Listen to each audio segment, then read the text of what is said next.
कसले नाव काय प्राणी लामा नाव नाही मग काय सगळ्यात लांब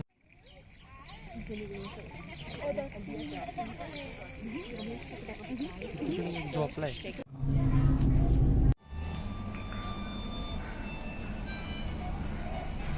चॉकलेट वर्ल्ड.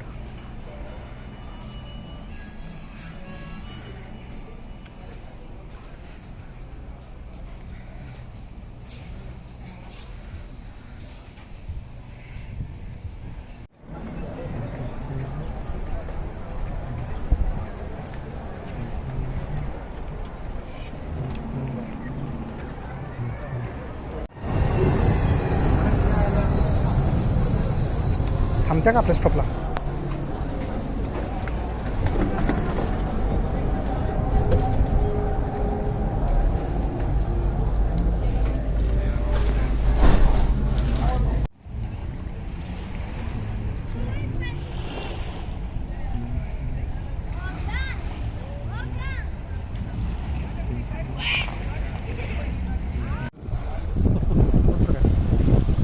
सगळं फिरणं शक्य नाही. चालेल.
चांगला व्ह्यू मिळाला. व्ह्यू चांगला मिळाला. पाय भिजले कसं होते त्याला.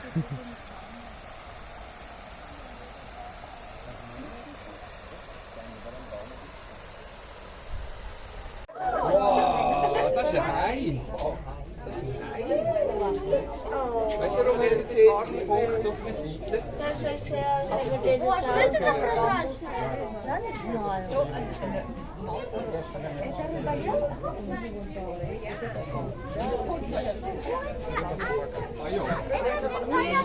Hello everyone.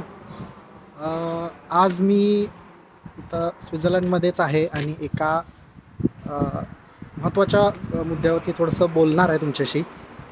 मुद्दा असा आहे की भारतीय जे आहेत हे खूप आपली संस्कृती जी आहे किंवा आपलं जे कल्चर आहे त्याच्याबद्दल खूप आपण अभिमान बाळगतो, खूप चांगलं काय काय बोलतो. पण असेही काही मुद्दे आहेत की जे इकडच्या म्हणजे वेस्टर्न कंट्रीजमध्ये भारतीयांची जो चेहरा आहे, जी इमेज आहे ती नक्की कशी आहे त्याच्याबद्दल मी थोडंसं बोलणार आहे. आता मुद्दा तुमच्या लक्षात आला असेल की इंडिया किंवा इंडियाच्या कल्चरविषयी किंवा भारतीय लोकांविषयी युरोपमधले किंवा हे जे देश आहेत, स्वित्झर्लंड असेल किंवा लिचिंगस्टन असेल किंवा जर्मनी आहे, नेदरलँड आहे, पोलंड आहे, स्कॉटलंड आहे, हे आजूबाजूचे जे एवढे देश आहेत हे काय नक्की विचार करतात, कसा विचार करतात. तर मित्रांनो, एक गोष्ट इथं आल्यापासून म्हणजे हा प्रश्न मी नेहमी इथल्या लोकांना विचारायचा प्रयत्न करतो. जेव्हा मला ते भेटतील किंवा मी इंटरॅक्ट होईन अशा लोकांशी तेव्हा नक्की मी हा प्रश्न विचारायचा प्रयत्न करतो. तर त्यांच्याकडं एकच उत्तर येतं की एक तर त्यांना जास्त माहिती नाही इंडियाबद्दल, दुसरी गोष्ट की तो एक गरीब देश आहे, पुअर आहे, तिसरी गोष्ट ती म्हणजे तिकडचं कल्चर खूप वियर्ड आहे, म्हणजे विचित्र संस्कृती आहे तिथली. विचित्र म्हणजे काय की जेव्हा आपण अभिमानाने सांगतो की आपल्या देशामध्ये आपल्या धर्मामध्ये गायींची पूजा केली जाते, आपल्याकडे 33 कोटी देव आहेत किंवा प्राण्यांची पूजा केली म्हणजे हत्तीचा एक देव आहे, सापाची पूजा केली जाते किंवा नाही का. तर ह्या गोष्टी त्यांच्यासाठी खूप विचित्र वाटतात त्यांना की असं कसं गाय कुणासाठी देव कसं असू शकते. एक प्राणी आहे, चरतो, खातो, दूध देतो वगैरे. ते त्यांच्या धर्मामध्ये गोमांस खायला परवानगी आहे, त्यामुळे ते त्यांच्यासाठी एक अन्न म्हणून त्यांच्याकडे बघतात. आणखी काही गोष्टी आहेत ते म्हणजे जेव्हा हे लोक इंडियाबद्दल विचार करतात तर तिथली जी लोक आहेत तर ते खूप काय म्हणतात त्याला त्यांची विचारधारा खूप विचित्र आहे असं त्यांना वाटतं की म्हणजे स्वतः एखाद्या वेळेला जर इंडियामध्ये ते म्हणजे युरोपियन्स म्हणतात की आम्ही जर इंडियामध्ये गेलो तर लोक आमच्याकडे विचित्र नजरेने बघतात. सिटीजमध्ये सुद्धा पुणे, मुंबई किंवा बँगलोरू किंवा अशा ज्या मोठ्या सिटीज आहेत, दिल्ली असेल तर तिकडे जर गेलो तर लोक एका वेगळ्या नजरेने बघतात किंवा एक लेडीज असतील तर ह्यांचं ड्रेसिंग स्टाईल थोडं वेगळं असतं त्यामुळे त्याच्याकडे खूप विचित्र नजरेने बघतात. कधी कधी चिडवतात, कधी कधी गोव्यासारख्या ठिकाणी त्रास देण्याचा प्रयत्न करतात. तर मित्रांनो, अशा गोष्टींचं थोडंसं एक लाज वाटते खूप की आपल्या देशामध्ये आपल्या धर्मामध्ये अतिथी देवो भव म्हटलं जातं की जो गेस्ट असतो किंवा जो एक अतिथी असतो, पाहुणा असतो, तो देव समान मानला जातो. आणि आपली लोक काही ठिकाणी असं करतात, त्यांना लुटण्याचा प्रयत्न करतात किंवा अतिरिक्त पैसे मागण्याचा किंवा नाही का असं त्यांना मोलेस्ट करण्याचा एक प्रकारे प्रयत्न करतात.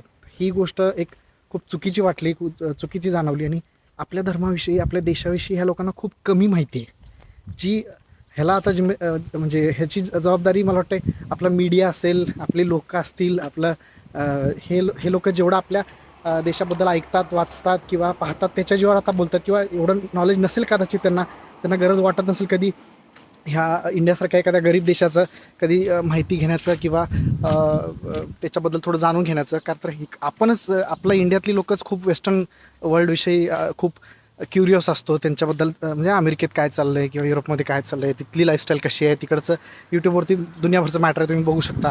न्यूजमध्ये सुद्धा कायम ह्या देशांचंच कोडकौतुक केलं जातं किंवा इकडचीच माहिती जास्त करून दाखवली जाते आणि तेच सर्वश्रेष्ठ समजलं जातं. त्यामुळे इकडच्या लोकांना आपल्याबद्दल तसं काही वाटत नाही असं मला जाणवतं आहे. आणि ह्या देशातल्या लोकांना इंडियातली म्हणजे इंडिया किंवा एशियामधल्या ज्या कंट्रीज आहेत ते गरीब वाटतात की खूप गरीब आहेत किंवा खूप पॉवर्टी आहे, गरिबी आहे, भूकमारी आहे किंवा म्हणजे काही वर्षापूर्वी होतं ते, काय खोटं नाही ते, इंडियाबद्दल सुद्धा ते तसं होतं ॲक्च्युली. पण तो एक काळ होता, देश स्वतंत्र झाला होता, परतंत्र्यात होता, इन्फ्रास्ट्रक्चर आपल्याकडे डेव्हलप होतं. पण आज आपला देश खूप चांगल्या पद्धतीने प्रगती करतो असं म्हणतो. 100% कोणी सॅटिस्फाईड नाही. आजही लोक शिव्या देतात गव्हर्नमेंटला, तेव्हाही देत होती, तेव्हाही आपल्याकडं मूलभूत गरजांचे प्रॉब्लेम्स होते, अन्न, वस्त्र, निवारा आणि रोड आणि इन्फ्रास्ट्रक्चर या सगळ्या गोष्टीचा. पण आता बऱ्यापैकी सुधारणा दिसते. तर त्या गोष्टीचा एक अभिमान डोक्यात घेऊन मी इकडे आलो होतो. पण इथल्या लोकांना त्याचा अजून काहीच कल्पना नाही की ते आजही इंडियाला खूप असा गरिबांचा देश किंवा नाही का मागासलेला देश असं समजतात. तर मित्रांनो, आपल्याला कुठंतरी बदलायची गरज आहे असं मला वाटतंय. एकतर आपलं वागणं आपल्याला कुठंतरी कंट्रोल करावं लागेल. ते आपल्या गोष्टी शिक्षणात असल्या पाहिजेत. हे आपण आपल्या घरातल्या मुलांना समजवू किंवा शिकवू, पण सगळ्या समाजाला नाही आपण शिकू शकत. आपल्या शिक्षणात ह्या गोष्टी आता पाहिजेत की जेव्हा एखादा पर्यटक येतो किंवा जेव्हा एखादा युरोपियन, अमेरिकन किंवा कुठल्याही एशियन कंट्रीमधला एखादा जर पर्यटक येतो किंवा माणूस आपल्याकडे येतो तर त्याला आपला देश व्यवस्थित पाहता येईल, त्याला मदत होईल, त्याला कुठली अडचण येणार नाही, त्याला एक फॅमिलीची फिलिंग जी असते ती देण्याचा प्रयत्न आपण केला पाहिजे. कुठेही रस्त्यात जर एखादा परदेशातला माणूस जर दिसला तर त्याला हाय, हॅलो, नमस्कार म्हणा तुम्ही, अशा गोष्टी केल्या पाहिजेत. तिकडची लोक आम्ही आता आता मी जवळजवळ 6 महिना झाला मला स्वित्झर्लंडमध्ये येऊन. मी 4 देश फिरलो. ऑस्ट्रियामध्ये गेलो होतो, जर्मनीमध्ये गेलो होतो, स्वित्झर्लंडमध्ये आहे, लिचिंगस्टनमध्ये राहतो आहे मी. तर इथं मला एकदाही असं जाणवलं नाही की लोक चिडवत आहेत किंवा वेगळ्या रेसचा आहे नाही का, आम्ही आपली स्किन सावळी असते, त्यांची व्हाईट असते, तर ते थोडंसं डिस्क्रिमिनेशन असं काही मला कधी जाणवलं नाही. किंवा एखाद्या हॉटेलमध्ये गेलो किंवा एखाद्या रेल्वे स्टेशनवरती किंवा बसमध्ये लोक सीट ऑफर करतात की बसा आमच्या शेजारी. तर काही ते लोक असं विचित्र कोणतरी बाहेरच्या देशातलं आलं आहे किंवा एलियन आलं आहे, एखादं नाही का जगावेगळं काहीतरी दिसतंय असं कधीच ते लोक फील करून देतात. इतकं ओपन माइंडेड आहेत ते लोक. तर आपल्यालाही थोडंसं तसं राहायला ही गोष्ट जाणवली आणि ती आपल्या लोकांशी शेअर करावीशी वाटली म्हणून मी बोलतो आहे. आणि दुसरी गोष्ट की इंडियामध्ये ह्या गोष्टींना मुळात कोणी सांगत नाही, बोलत नाही, शिकवत नाही. आणि आईवडील किंवा मोठी लोक असतात तीसुद्धा ह्या गोष्टींमध्ये थोडंसं सहभाग घेतात की नाही काय विचित्र गोव्यामध्ये बघितलं मी खास करून. मी इंडियामधल्या जेवढ्या मोठ्या सिटीज आहेत बऱ्यापैकी तिकडे म्हणजे दिल्लीला एकदा गेलो होतो, मुंबईत तर कायम गेलो आहे, पुण्यात राहतो, बँगलोरला सुद्धा गेलो आहे, कर्नाटकात सुद्धा भरपूर फिरलो आहे. तुमचं हसन असेल किंवा दावणगिरी किंवा बेळगाव इकडं. तर इकडं म्हणजे पर्यटक सगळीकडं तर IT इंडस्ट्री आपली खूप मोठी आहे, येतात बाहेरचे लोक. थोडंसं जर त्याला एक म्हणतो ना एक आदर जर हे करून दिलं तर आपल्या देशाचा चेहरा जगभरामध्ये खूप चांगल्या पद्धतीने एक म्हणजे उजळून निघेल म्हणूया आपण की थोडंसं एक इज्जत जी आहे आपल्या देशाची थोडीशी वाढेल आणि ती कुठं कमी होणार नाही ह्याची काळजी आपण सगळ्यांनी घेतली पाहिजे. थँक्यू. मित्रांनो नमस्कार. एक मुद्दा मी तुमच्याशी आज बोलणार आहे. तो म्हणजे आपल्या शेतीविषयी आपले शेतकरी नेहमीच उदासीन असतात. खास करून गव्हर्मेंटविषयी सरकार शेतकऱ्यांना सपोर्ट करत नाही. अनेक अडचणी आहेत, मुद्दे आहेत, तर त्याच्याविषयी आपल्याकडे नेहमी न्यूजमध्ये किंवा सगळीकडेच एक आरडाओरड सुरू असते. तर इथं स्वित्झर्लंडमध्ये म्हणजे युरोपमध्ये आल्यापासून हे चारही देश जे फिरलो मी, ऑस्ट्रिया, जर्मनी, स्वित्झर्लंड आणि लिचिंगस्टन, तर इथं नेमकं काय प्रकार आहे, इथलं गव्हर्मेंट इथल्या शेतकऱ्यांसाठी काय करतं, कशा पद्धतीने सपोर्ट करतं की नाही करतं, आणि शेतकऱ्यांचं म्हणणं काय आहे इथल्या ह्याच्याविषयी, तर थोडक्यात सांगायचा प्रयत्न करतो. मित्रांनो इथं एक प्रॉब्लेम आहे, मी नेहमी बोललो की इकडे यूथ खूप कमी आहे.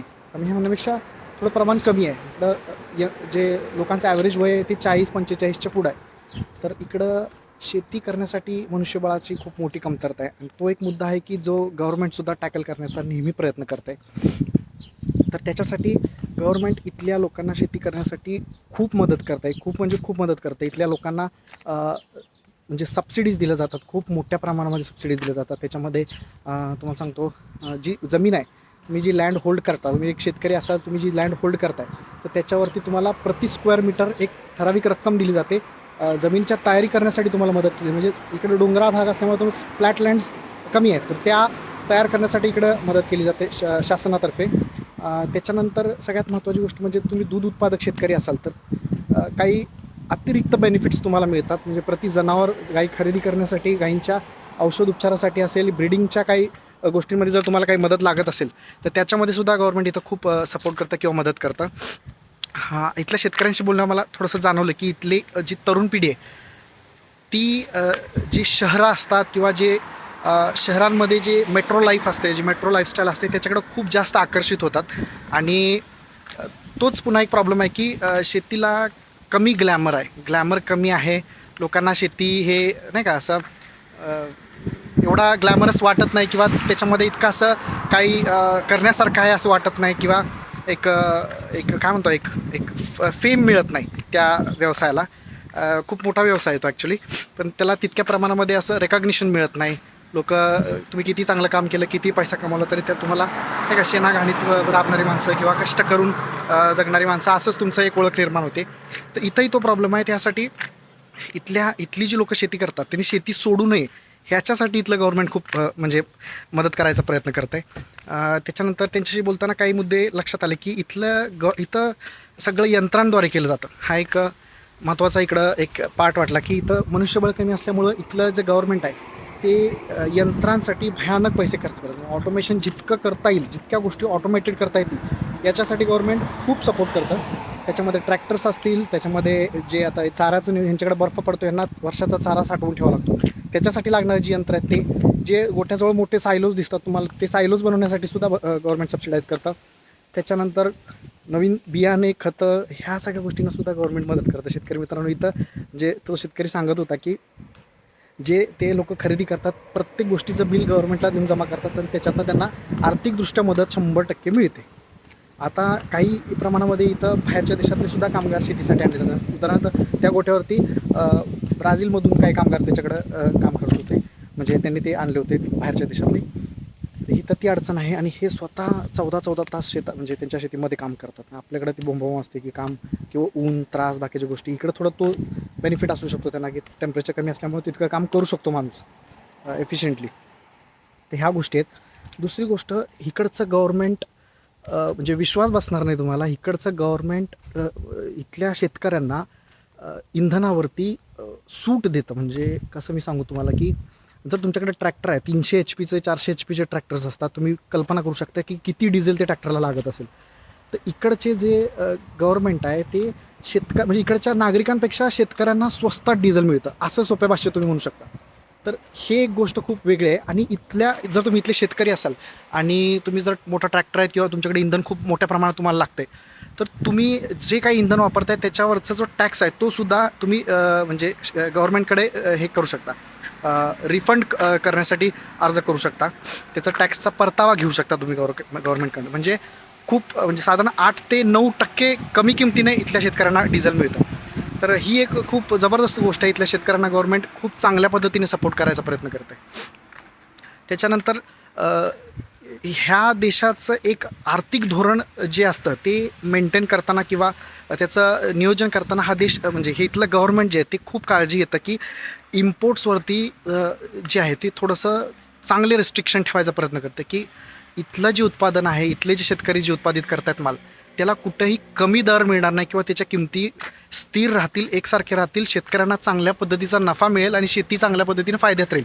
ह्या गोष्टीची काळजी इथलं गव्हर्नमेंट करतं. म्हणजे चुकून ॲपलचं उत्पादन जास्त झालं आणि एकदम नाही का इम्पोर्ट एक्सपोर्टच्या ह्याच्यावरती सँक्शन्स घातलेत असं काही केलं जात नाही. तर संपूर्ण गोष्टींचा चांगला विचार केला जातो, मगच निर्णय घेतले जातात आणि ते सगळे शेतकऱ्यांच्या हिताचे असतात. तर मी असं म्हणत नाही की इंडियामध्ये असं काही होत नाही किंवा इंडियातले गव्हर्नमेंट आपलं शासन जे आहे ते असं शेतकऱ्यांच्या विरोधातच आहे आणि ते काय शेतकऱ्यांना भयानक पैसा आपलाही शेतकऱ्यांना हे केला जातो. म्हणजे सबसिडी असेल किंवा नुकसान भरपाई असेल किंवा ह्या अशा गोष्टी. पण इंडियामधली एक सगळ्यात कमजोर गोष्ट मला जी जाणवली, म्हणजे मी पण एक शेतकऱ्याचा मुलगा आहे म्हणून मी ही गोष्ट म्हणजे तेवढं ह्यानं बोलतो आहे की आपल्याकडं जी इन्शुरन्सची जी एक पॉलिसी आहे, अतिशय घाणेरडा प्रकार आहे तो. आपल्याकडं खूप म्हणजे एक म्हणतो ना एक भ्रष्टाचाराचा एक सोपं दुसरा पर्याय झाला आहे तो की पीक विमा किंवा पीक इन्शुरन्स कंपन्यांची जे काही संबंध असतात लोकांचे, बरंच काय काय होतं आहे त्याच्यामध्ये.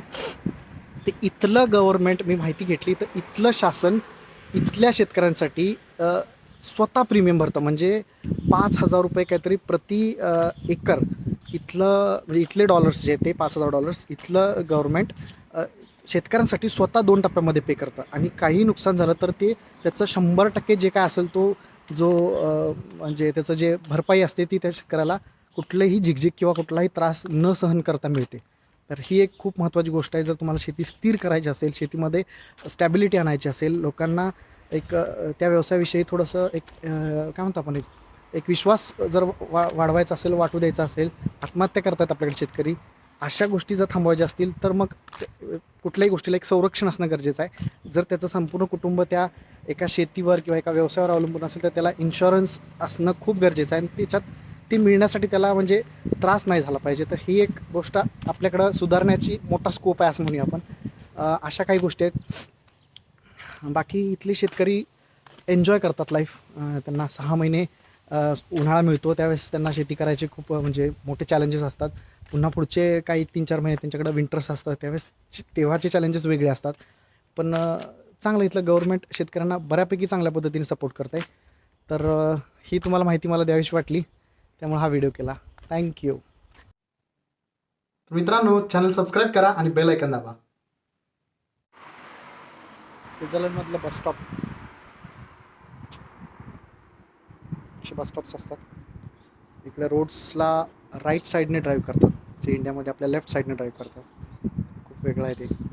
आणि इकडचे लोक पार्किंग म्हणतो रोड क्रॉस करणाऱ्यांना खूप प्राधान्य देतात. जर तुम्ही रस्ता क्रॉस करत असाल, कुठं क्रॉसिंगच्या झेब्रा क्रॉसला जर उभे असाल तर गाड्या थांबतात तुमच्यासाठी आणि ते तुम्हाला हाताने हे करतात की तुम्ही जा आधी. म्हणजे मी एका ठिकाणी झेब्रा क्रॉसिंगला क्रॉस करत होतो, उभा होतो, तर तिथले गाड्या जे आहेत ते येऊन थांबायला लागल्या. आणि आपल्याकडे जी सवय असते भारतामध्ये की आधी गाड्या जाऊन देतो, नंतर चान्स मिळाला की आपण पळत रस्ता क्रॉस करतो. तर मी त्या तयारीत होतो आणि ती गाडी थांबली आणि त्यात एक लेडीज होती ड्रायव्हर. तिने मला हाताने सांगितलं की प्लीज गो, म्हणजे तुम्ही आधी जा. मी पण म्हटलं की तुम्ही जा आधी, काय प्रॉब्लेम नाही तसं. नाही पण ती थांबली, मग मी क्रॉस केल्यानंतर त्या गाड्या गेल्या. चांगल्या गोष्ट आहे की इकडं सायकलचे ट्रॅक्स खूप चांगले आहेत. सायकलिंगसाठी इकडे ट्रॅक्स आहेत. तुम्ही बघू शकता मी फुटपाथवर उभा आहे. हा फुटपाथ आहे, हा रोड आहे. रोडवरती मार्किंग्स असतात, काही नियम असतील किंवा काही तिथल्या इमर्जन्सी स्टॉप्स असतात किंवा बस. हे जे मार्किंग आहे ते बससाठी, इथं बस उभी राहते. हे इकडे बस स्टँड आहे, असे बस स्टँड्सचं इकडे असतात. आणि बसेसचं जे काय म्हणतो आपण एक टाईम टेबल किंवा शेड्यूल जे आहे ते इतकं स्ट्रिक्ट फॉलो केलं जातं. म्हणजे बस हार्डली 30 ते 40 सेकंद उशीर होऊ शकते, 1 मिनिटापर्यंत कधीच उशीर होऊ शकते. इतकं सुपिरियर टाईम टेबल यांचं फॉलो केलं जातं. आणि तसं असेल तर इकडं बस स्टॉपमध्ये इकडे काही हे आहेत, काय म्हणतो आपण, सिग्नल सॉरी ह्याचे माहितीचे जे स्क्रीन्स असतात ते आहेत. तर त्याच्यामध्ये तिकडं इन्फॉर्मेशन तुम्हाला अपडेट केली जाते की बस लेट होणार आहे किंवा काय. इकडं बघू शकतो तुम्ही जर्मनमध्ये, ॲक्च्युली जर्मनमध्ये इकडं बसचा टाईम आहे, म्हणजे किती वाजता बस येणार आहे. इथं जे आहे ते बसचं नाव आहे किंवा कुठे जाणार आहे ती बस ती आहे, आणि इकडं तिचा नंबर आहे. पब्लिक ट्रान्सपोर्टची व्यवस्था जितकी चांगली असेल तितका त्या देशाची प्रगती फास्ट होऊ शकते. आणि लोकांसाठी किंवा एन्व्हायरमेंटसाठी ते खूप गरजेचं आहे. म्हणजे जे आपलं प्रदूषण म्हणतो, जे आपल्याकडं प्रत्येकाची गाडी आहे टू व्हीलरचं, तर इकडं टू व्हीलर तुम्हाला किती दिसतं रस्त्यावर. तुम्ही आता बघा, जितका वेळ हा व्हिडिओ आहे, हार्डली 5 मिनटात माझी बस आली. मी बसमध्ये जाईपर्यंत व्हिडिओ चालू ठेवतो, मला बस कशी आहे ते पण दाखवतो.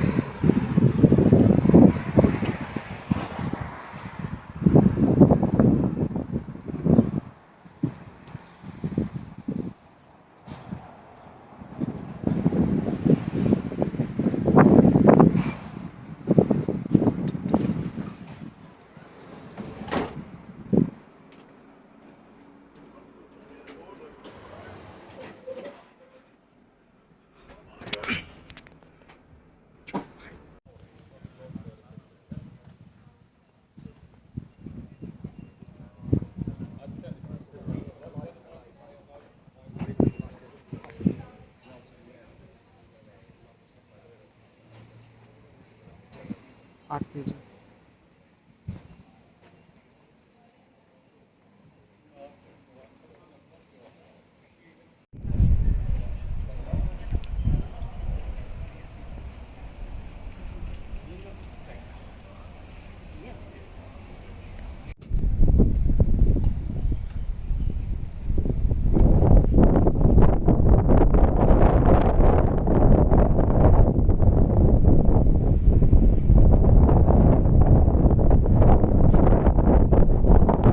मित्रांनो, मी आज लिचिंगस्टाईन हा एवढासा देश आहे, जगातला 6वा सर्वात लहान देश आहे तो, तिथं आहे, इथंच राहतो आहे. स्वित्झर्लंडचा आणि जर्मनीच्या मध्ये हा देश आहे. आणि इथं वडूज म्हणून एक कॅपिटल आहे या देशाचं, तर तिथं आलो आहे. आज फिरतो आहे, एक्सप्लोर करतो आहे वेगवेगळे. इथे एक इंडियन हॉटेल पण आहे असं, तिथं पण जाण्याचा मी प्रयत्न करणार आहे. आणि असं खूप सुंदर देश आहे, खूप सुंदर इकडचं मेंटेन केलेलं आहे सगळं, ते तुम्हाला दाखवण्याचा प्रयत्न करतो. थँक्यू.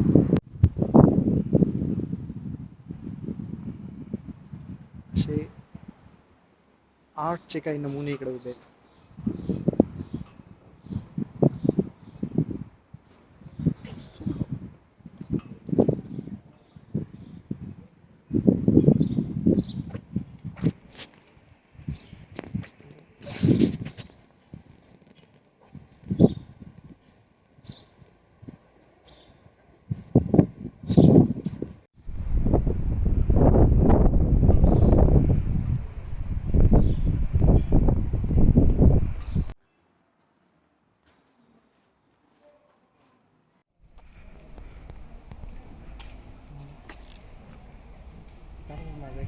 एकच मिनिट.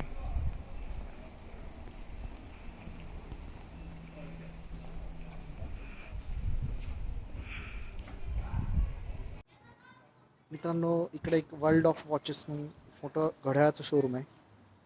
घड्याळाचं शोरूम आहे.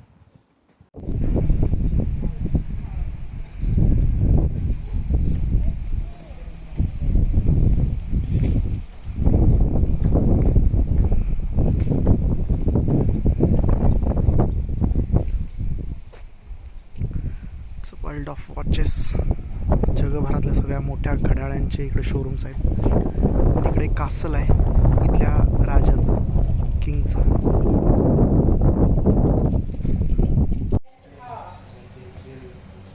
मित्रांनो, इथं मी आज एका शॉपिंग सेंटरमध्ये आलो आहे, जिकडे एक गिफ्ट गॅलरीसारखं आहे. तर इकडं खूप वेगवेगळ्या प्रकारचे गिफ्ट्स अवेलेबल आहेत, तुम्ही घेऊ शकता. स्वित्झर्लंडच्या काही कल्चरल गोष्टी आहेत की ज्या, म्हणजे इकडे बघू शकता तुम्ही, इथं स्विस बेल्स आहेत, ह्या काऊ बेल्स असतात ज्या गाईंच्या गळ्यात घातल्या जातात.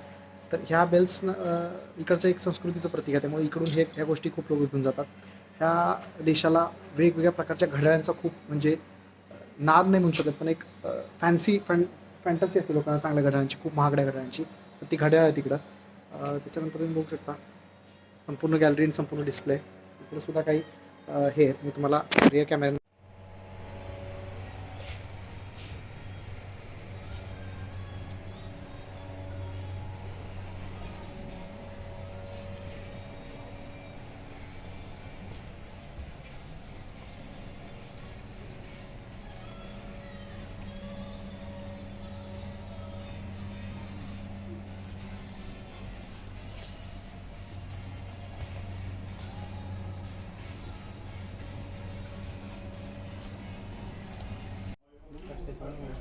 तर मित्रांनो, मी स्वित्झर्लंडमध्ये इथल्या मार्केटमध्ये फिरतोय आणि इथं काही मला अशा गोष्टी जे गिफ्ट्स बघायला मिळाल्या. त्याच्यामध्ये ही बेल आहे. DDLJ मध्ये तुम्ही बघितलं असेल, काजल ही बेल घेते आणि ती नंतर शाहरुखला एक आठवण म्हणून ठेवून जाते. त्याच्यानंतर तो त्याच्यावरून शोधतो. तर मी माझ्यासाठी ही एक काव बेल घेऊन जातो आहे इंडियामध्ये आठवण म्हणून स्वित्झर्लंडची. थँक्यू.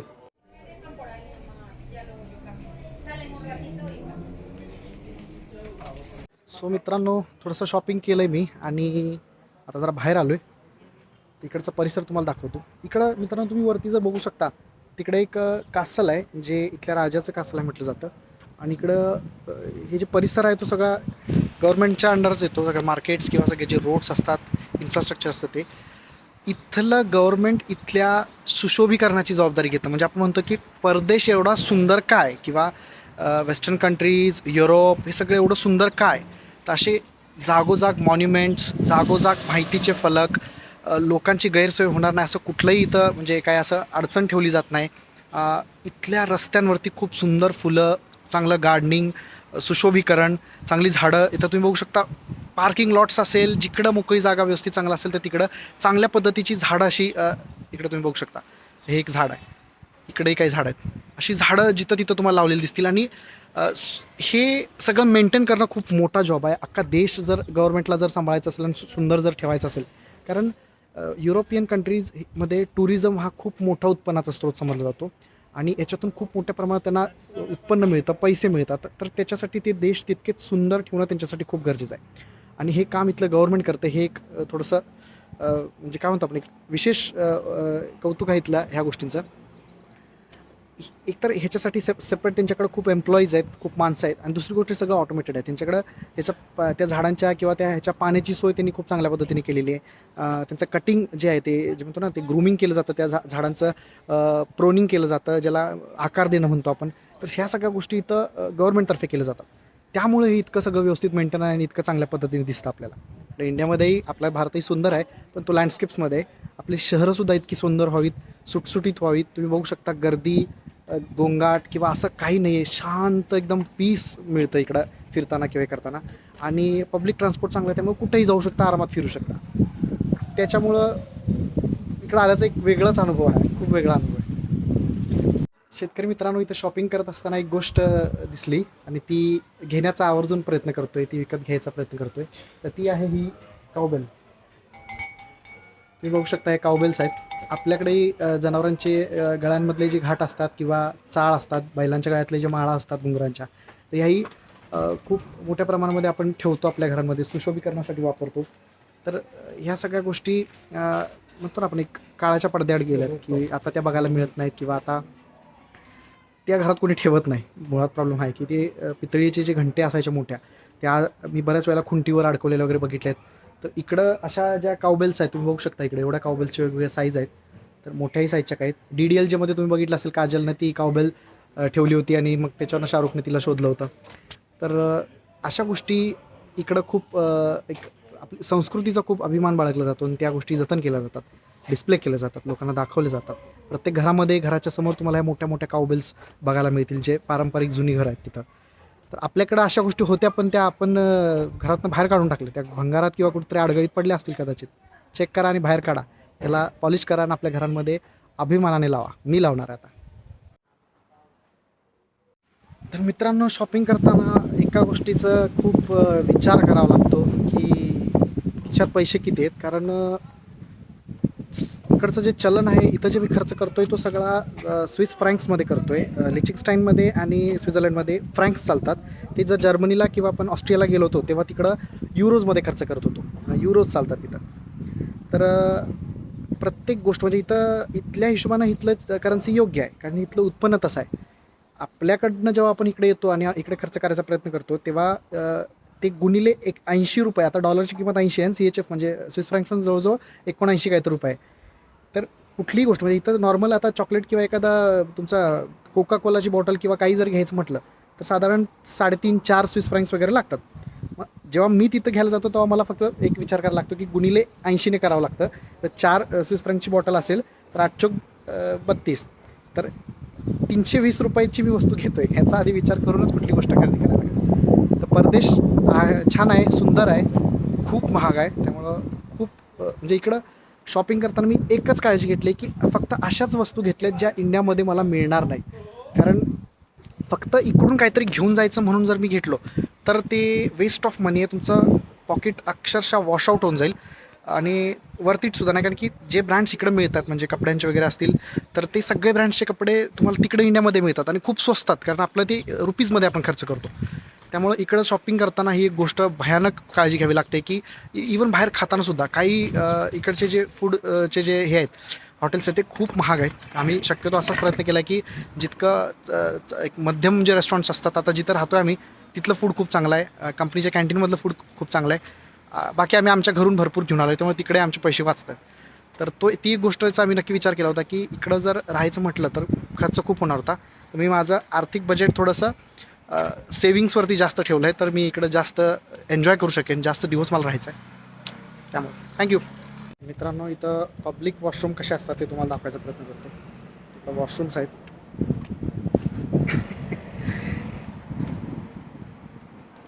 इतकी सुंदर आणि स्वच्छ असतात ते बघू शकतो मी.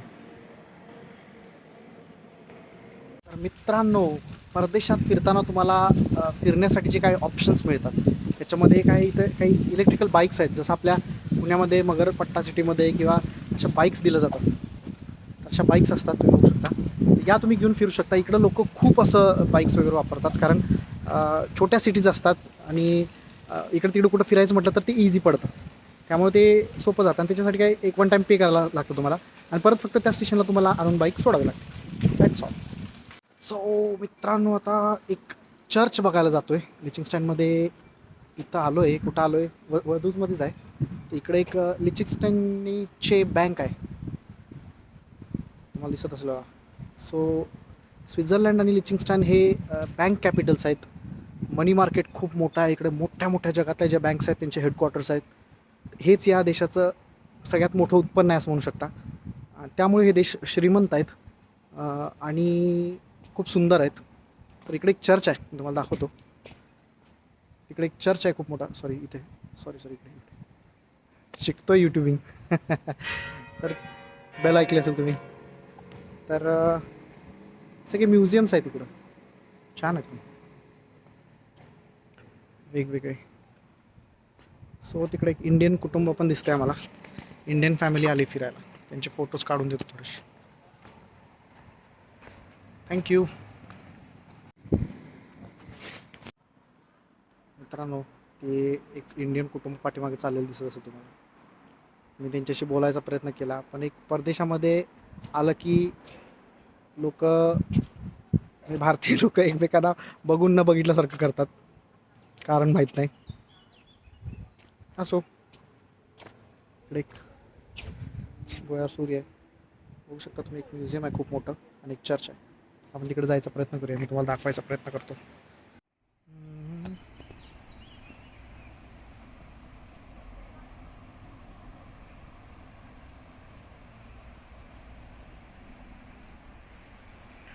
लिचिंगस्टनचा फ्लॅग आहे इथं. मित्रांनो, इथे फिरताना नेहमी काय म्हणतो पण, तर मित्रांनो, स्वित्झर्लंडमध्ये किंवा लिचिंगस्टनमध्ये फिरताना कधीही तहान लागली तर तुम्हाला एक बॉटल कॅरी करा. पण पाणी विकत घ्यायची गरज नाही, पाणी विकत परवडत नाही. 6.5 CHFला पॅकेज ड्रिंकिंग वॉटरची जी बॉटल मिळते ती मिळते. म्हणजे 6×80 करा तुम्ही, साधारण 480 ते 500 रुपये धरून चला अंदाजे, एवढ्या किमतीला इथं पाण्याची बॉटल मिळते. त्यामुळं पाणी प्यायचं असेल तर पूर्ण स्वित्झर्लंडमध्ये चौकात अशा पद्धतीचे छोटे छोटे तुम्हाला फाउंटन्स मिळतील, जे आपल्याकडे काय म्हणतात हे असतात, फवारे असतात पाण्याचे, तर ते मिळतील. आणि ते पाणी आमचे कलिग्स किंवा स्वित्झर्लंडमधले आमचे जे इतर जे माझे मित्र आहेत किंवा जे काही लोक आहेत ते सगळे सांगतात की कुठंही जा तुम्ही, त्या फाउंटेन्समधलं जे पाणी आहे तुम्ही आरामात पिऊ शकता. It is safe to drink आणि म्हणजे पैसे खर्च करून पाणी विकत घेऊन पिण्याची अजिबात गरज नाही. तर ह्या देशाबद्दल एक जबरदस्त गोष्ट वाटली मला, कारण इतकं लेवलला जाऊन चांगलं काम करणं आणि इतकं स्वच्छ पाणी, कारण की हे मुळात पाणी निसर्गातलं आहे. इकडे जी डोंगर आहे तुम्ही पाठीमागे जे बघू शकता, जे डोंगर आहेत त्या डोंगरांमधून अल्प्समधून जे पाणी बर्फ वितळून जे पाणी खाली येतं तेच पाणी या फाउंटन्समध्ये फ्लो केलं जातं. त्यामुळं ते 100% नॅचरल प्युअर मिनरल जे काय तुम्ही म्हणू शकता ते असतं. मी टेस्ट करून बघितलं आहे कितीतरी वेळा, त्याची चव जबरदस्त आहे. मी कुठल्या शब्दात त्याचं वर्णन नाही करू शकत. पण विकत पाणी घेऊ शकत नाही, आपल्या कुठल्याही या फाउंटन्समध्ये आपण पाणी पिऊ शकता. इतका सुंदर आणि एक म्हणतो ना क्लीन हा देश आहे.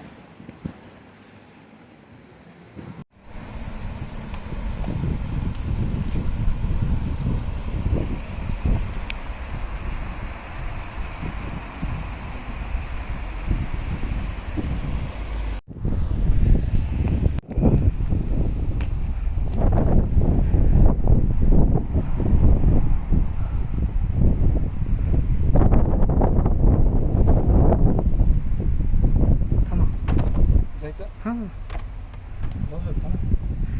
जाऊ शकतो. Okay okay, mobile phones allowed नाही इथं.